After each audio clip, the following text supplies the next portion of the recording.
no matter what genre I've been in, be it theatre or opera or ballet, costume pretty much has the same requirements.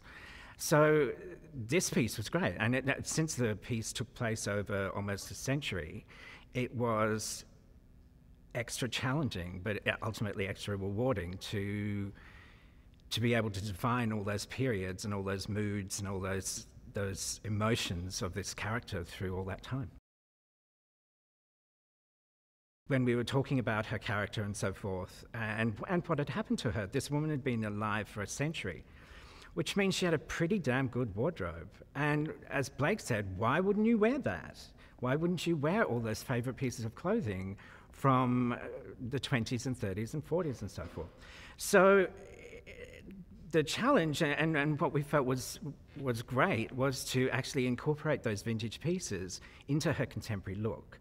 So the 2015 looks, or 14 looks, were contemporary clothes mixed with vintage pieces or vintage accessories or so forth. So that's what gave her an individual look for that time. I think what also Blake was very passionate about was to find a retro feel to all her clothes, to really feel that Adaline was an old soul.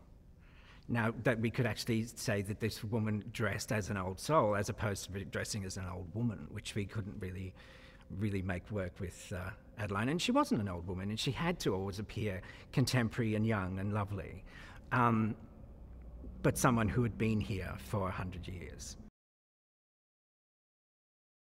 She gets dressed to go to a New Year's Eve ball, and she looks at a photo on the wall, and it's her having fun with two soldiers in the 40s wearing this particular dress, and it's scripted that she was wearing the same dress. So we had to find a dress that was going to service two periods, one that was very identifiable as being 40s, and absolutely a dress she would wear, and, you know, quite a happy dress that she would wear. It's a celebration night, and, you know, she's flirting with sailors. It has to be that kind of thing. She has to look gorgeous, all of that nonsense.